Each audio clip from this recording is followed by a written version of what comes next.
This is Bloomberg Law with June Grasso from Bloomberg Radio. Special counsel David Weiss took a victory lap of sorts after the first conviction of the child of a sitting president. While there has been much testimony about the defendant's abuse of drugs and alcohol, ultimately, this case was not just about addiction, a disease that haunts families across the United States, including Hunter Biden's family. This case was about the illegal choices defendant made while in the throes of addiction. After less than 3 hours of deliberations, a jury convicted Hunter Biden of 3 counts of violating federal gun laws for illegally checking a box on a form stating that he wasn't an active drug user at the time he bought a firearm. After the verdict, President Joe Biden said in a statement that he would accept the outcome and continue to respect the judicial process as Hunter considers an appeal. And defense attorney Abby Lowell also said they would continue to vigorously pursue all the legal challenges available.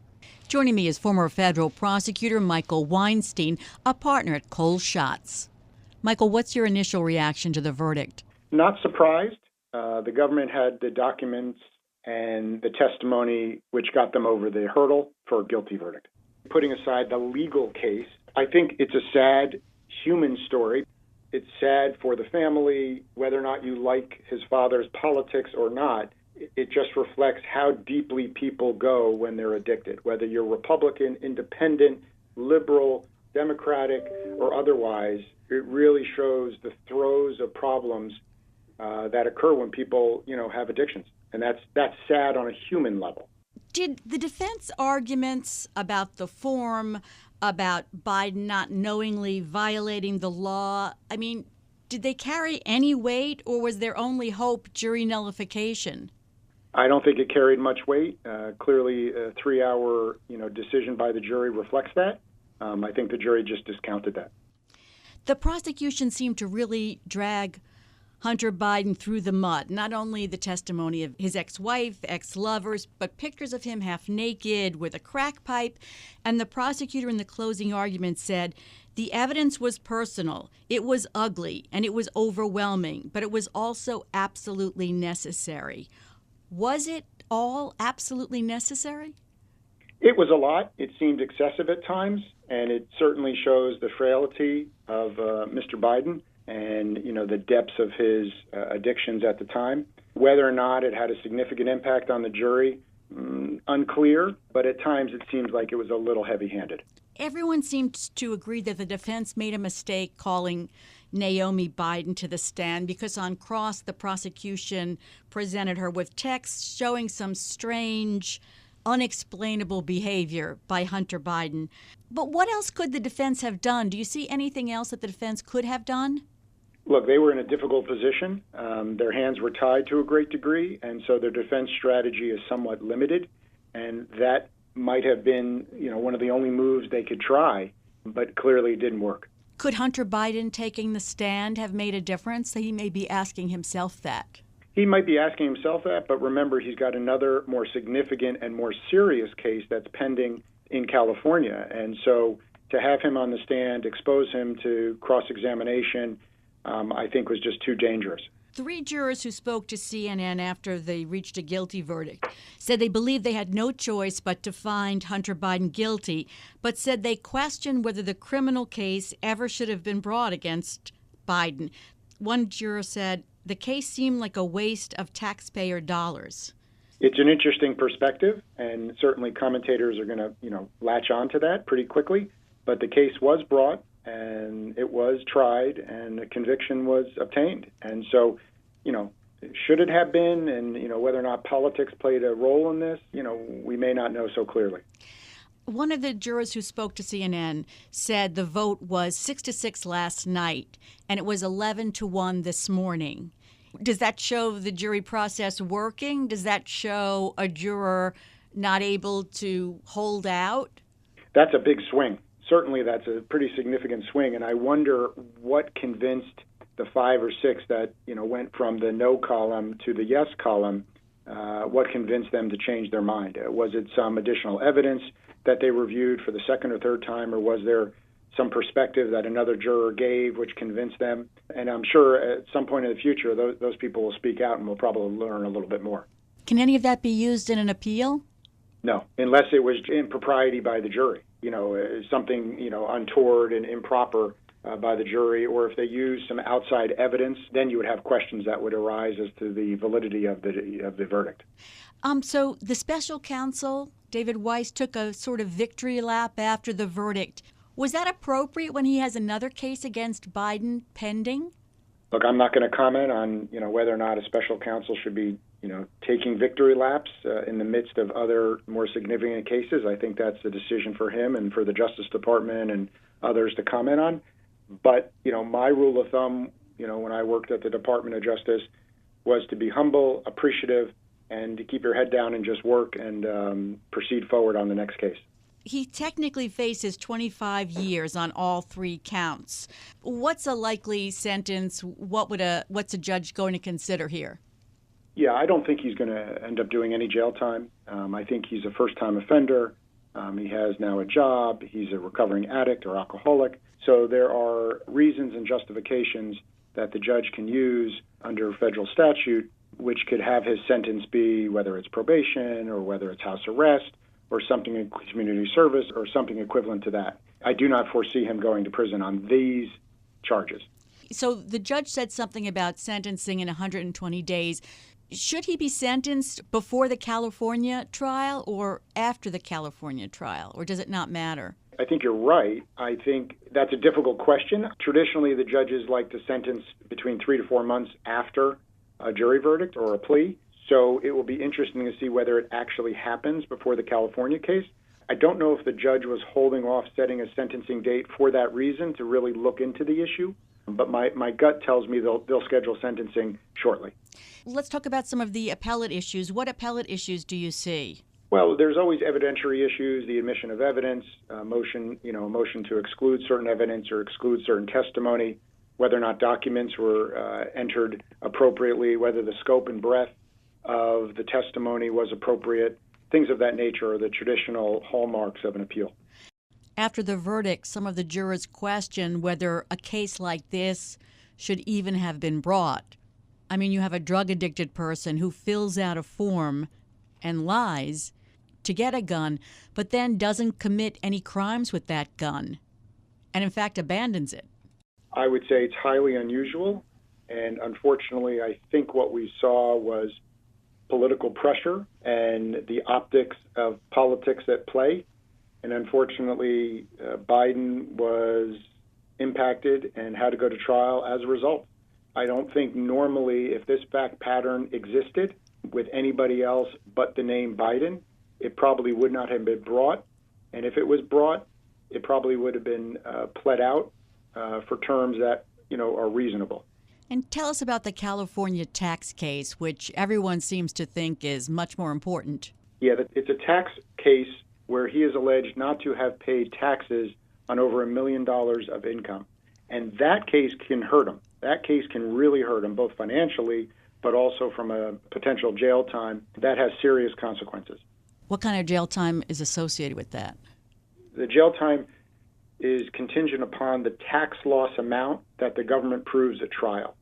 So he could be looking at, a couple years in prison if the tax loss is multi-millions of dollars. Does the Biden case answer the issue of the Justice Department being weaponized? Well, it's certainly an interesting issue. I like to think that the Justice Department is independent and does the right thing all the time.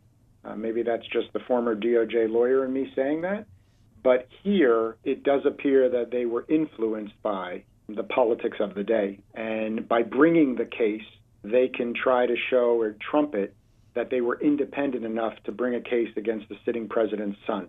I don't know if we have that type of fact pattern in the history of the United States, but we seem to be living in a time where a lot of things which have never occurred previously are happening. Do you understand why Merrick Garland appointed David Weiss as special counsel after the plea deal fell apart? The concern was that because Merrick Garland sits as an appointment of the president, that the president could be seen as influencing Merrick Garland's decision-making process. As a result, instead of him making the decisions in the case, whether to prosecute, to find a plea, or anything related to the case, he essentially offloaded it to a special counsel. And so that the responsibility and independence of the prosecution is maintained by having a special counsel handle it.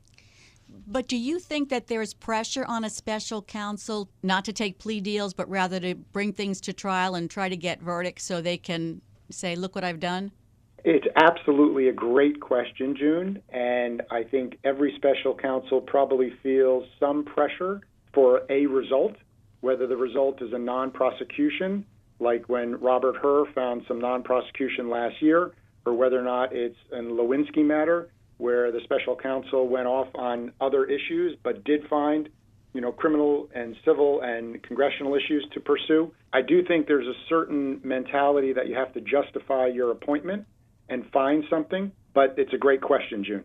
So many special counsels in such a short period of time. Thanks so much, Michael. That's former federal prosecutor Michael Weinstein of Cole Schotz. Coming up next on the Bloomberg Law Show, a case over a T-shirt at a middle school goes up to a circuit court of appeals. I'm June Grasso, and you're listening to Bloomberg. This is the Bloomberg Green Report. The world has had a full year of record heat, and experts say we can expect more. It became official late last week that May was the 12th consecutive month of record-breaking temperatures, and experts say more heat waves are likely this summer. Europe's Copernicus Climate Change Service says overall global temperatures last month were 1.52 degrees Celsius above historical averages and marked the hottest May on record. There was catastrophic heat from California to New Delhi, and it led to some fatalities. Climate change is exacerbating the impact of extreme weather. The global average temperature for the last 12 months was 1.63 degrees Celsius higher than pre-industrial levels, and that is above the threshold that scientists say threatens life on the planet. The Northern Hemisphere is bracing for another extreme summer after scorching heat threatened the health and livelihoods of millions last year. Jeff Bellinger, Bloomberg Radio. This is Bloomberg Law with June Grasso from Bloomberg Radio. A federal appeals court has ruled that a Massachusetts public school can ban a student from wearing a T-shirt reading, "There are only two genders." Free speech rights can collide with the duties of public schools, but the First Circuit ruled that the First Amendment doesn't override a public school's obligation to protect LGBTQ+ students from discrimination. Student Liam Morrison wore the T-shirt in 7th grade and sued after school officials concluded the message would demean the identity of transgender and gender nonconforming students and ordered him to either remove the shirt or leave for the day. He made a statement explaining his position on the website of the lawyers defending him, the conservative Christian legal group Alliance Defending Freedom. I believe there are only two sexes, male and female. And I believe what we call a person's gender, whether someone is man or woman, boy or girl, has everything to do with whether their sex is male or female. This view is backed up by science, and even though the administrators at my school would like me to think I'm alone in holding this view, I know I'm not. In the unanimous decision, Chief Judge David Barron wrote, school officials must have some margin to make high-stakes assessments in conditions of inevitable uncertainty. Joining me is First Amendment law expert Timothy Zick, a professor at William & Mary Law School. Tim, just tell us about what happened here.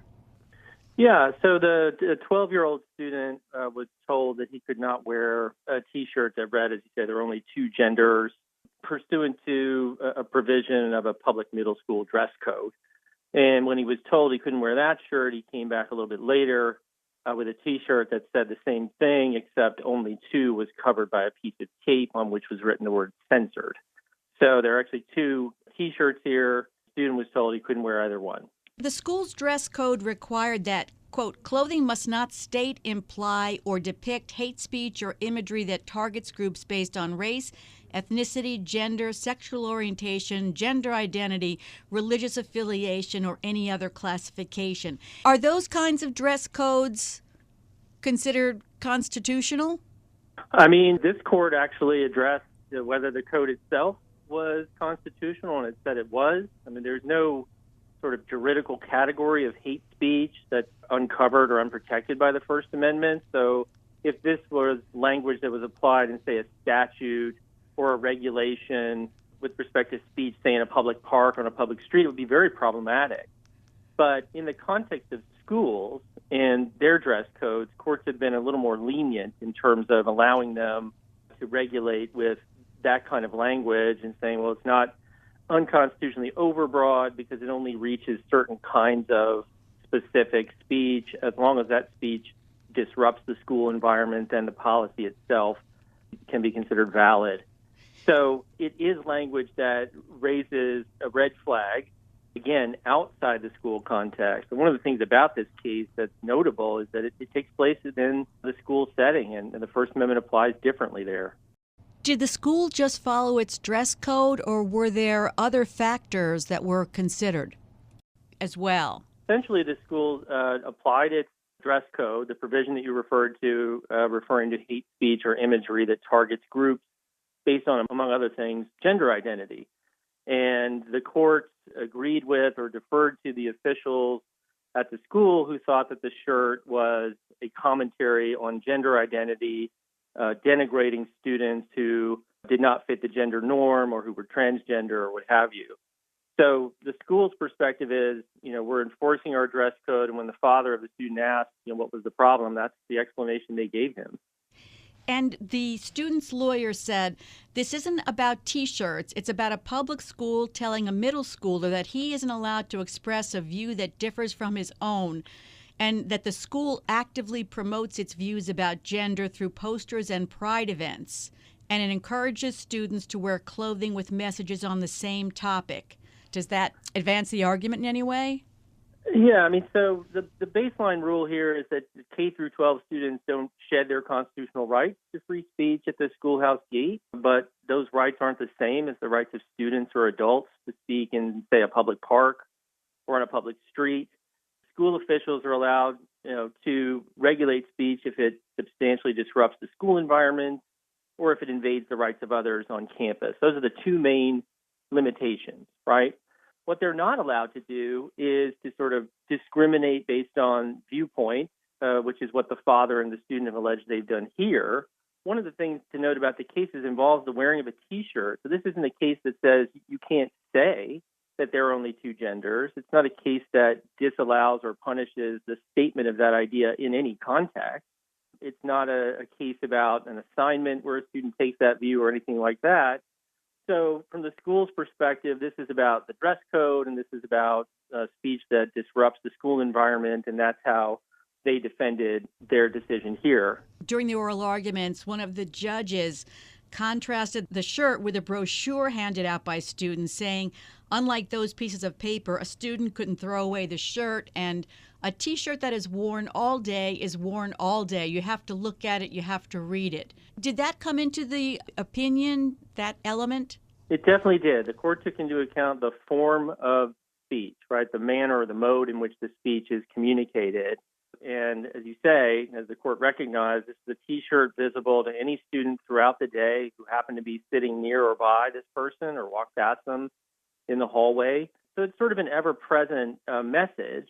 And if you view that message as the school officials did, and as the Court of Appeals agreed, or at least deferred to their reading of it, it denigrates people based on their identity, their gender identity. And that, the court said, is linked to at least the potential for or a forecast of disruption in the school. You might have students wearing contrary or opposed T-shirts. You might have arguments between the student wearing the shirt and others who disagree. And that's the basis on which the court ultimately decides the case. So, yes, the fact that it's a T-shirt makes a difference. This was a unanimous opinion.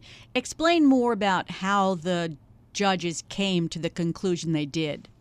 Sure. So it's important, I think, to note that the First Circuit here doesn't adopt some broad offensive to others limit on school speech, under which any statement that hurts the feelings of some students could be suppressed or punished. This isn't a decision that directly addresses bullying or harassment in the school context, both of which I think are widely viewed as subject to discipline, and rightly so. It doesn't rely on the principle of invading the rights of others. That's something the Supreme Court has said school officials could take into account. So what this boils down to, essentially, two things. One, does the T-shirt, does the message on it demean the gender identities of other students? And two, for that reason, could the officials at the school foreseeably forecast a disruption of the educational environment? And with respect to both of those things, the court says yes, essentially deferring to the affidavits and the evidence that the school officials had provided. Chief Judge David Barron, who wrote the opinion, said, "The question here is not whether the T-shirt should have been barred. The question is who should decide whether to bar them, educators or federal judges." Yeah, I think what the court is saying is we don't feel comfortable sort of stepping into the shoes of school administrators, either in terms of interpreting, what the message is on the T-shirt, or maybe more importantly, forecasting whether it would cause disruption. The principle here would be, well, who better knows the school environment and what sorts of conversations students have had around gender identity, what sorts of conflicts they have had in the past about that, what kind of activity might occur if we allowed students to wear this T-shirt with this message to school. So they are deferring. That's the sort of technical term, if you will, for what's going on here to school officials. And one could take issue with that, both with respect to what the T-shirt says. Of course, the judges are empowered to view it and interpret it, and with respect to what kind of deference school officials should get. If you go too far with that deference, you essentially create a situation where school officials can sort of take the view that we can suppress speech that we don't agree with, right? Even if there's no evidence of disruptions in the wearing of it, or it wouldn't be a reasonable forecast of disruption. If courts are just going to defer to educators on these matters, then students' free speech rights are going to suffer. Give us a little bit of the background of how the Supreme Court has treated these cases of free speech in schools. Well, the court started in a case called Tinker in 1969 with a very broad recitation of student free speech rights, right? Only if the speech disrupts the educational environment or invades the rights of others can officials move to suppress it. But in every decision since, at least in most decisions since, the court has taken the view that school administrators have the power to limit or restrict speech if it's, say, profane or inappropriate for certain younger audiences, or it relates to the curriculum of a school.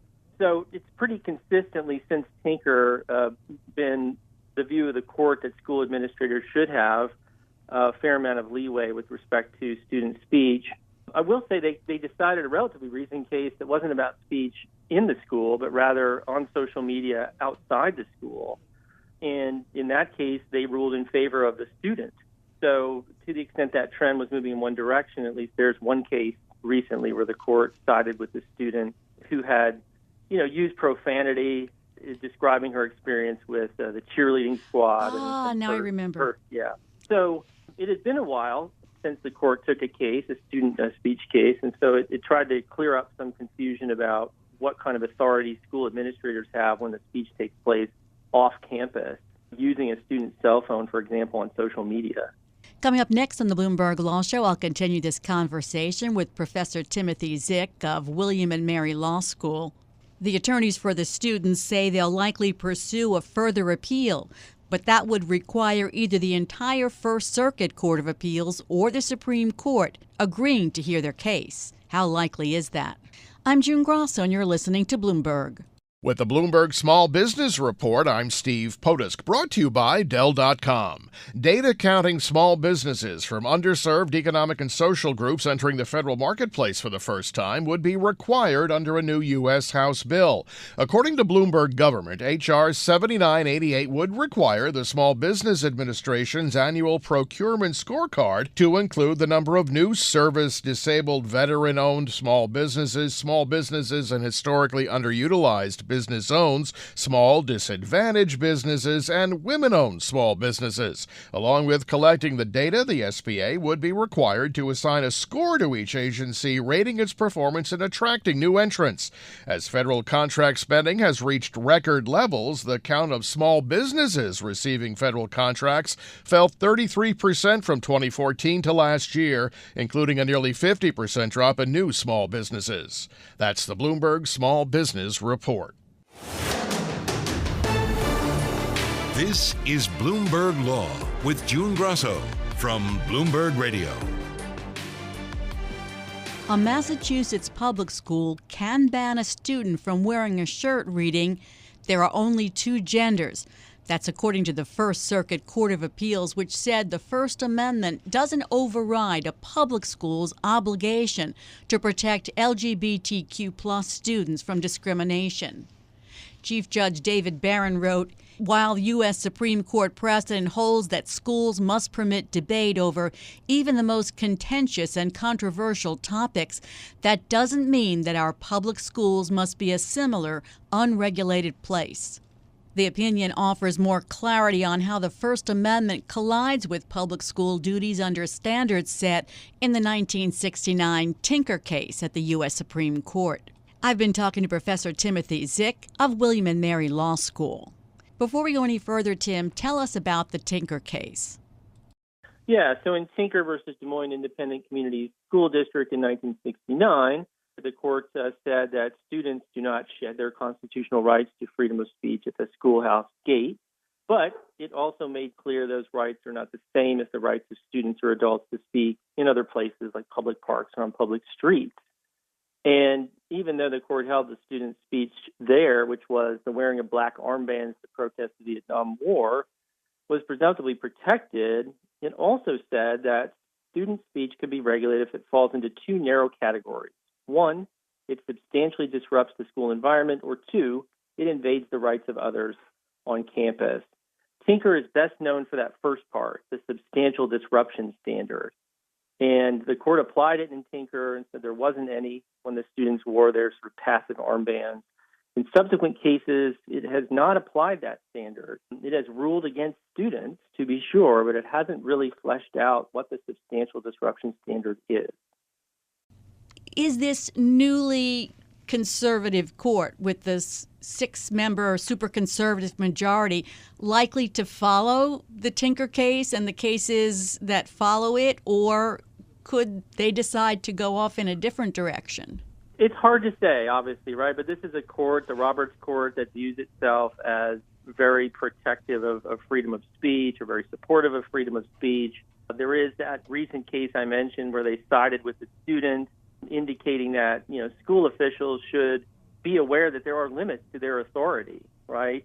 But those limits applied outside the school context. When you've been on school premises, and when you're conducting classes or you're otherwise on the school grounds, the court's decisions support a fair measure of authority to regulate student speech. So it'd be an interesting case. It's sort of it cuts right into sort of the culture wars on gender identity. Some of the stuff that's been going on university campuses is related to this concern about, when you use speech that offends people based on their identity, whether it's religious or gender or whatever, is that a form of harassment? Are students required to sort of be subjected to that speech on the university campus, or in this case, on school grounds? On the other hand, right, if you create a rule that says anytime someone says something offensive to another person, they can be disciplined, I would think the Supreme Court, the current court, would bridle at that sort of rule, of course. Representing the student here is the Alliance Defending Freedom, which is a conservative Christian legal group. How would you describe their mission? I'd leave it to them to describe their own mission. They are involved in a lot of, obviously religious liberty cases, but also the intersection between freedom of speech and religious liberty. And so, I'm not surprised to see them involved in a case like this. The students' lawyers said they're going to pursue a further appeal, and they could either ask the full First Circuit to hear the case en banc, or they could ask the Supreme Court to hear it. Do you think that the full First Circuit will take it? I don't know. it's an opinion that's 70 pages long, First Circuit's opinion. It canvasses very carefully nearly all, if not all, of the lower court decisions on speech on T-shirts or related to this particular issue, right? Speech that sort of denigrates based on a characteristic or identity.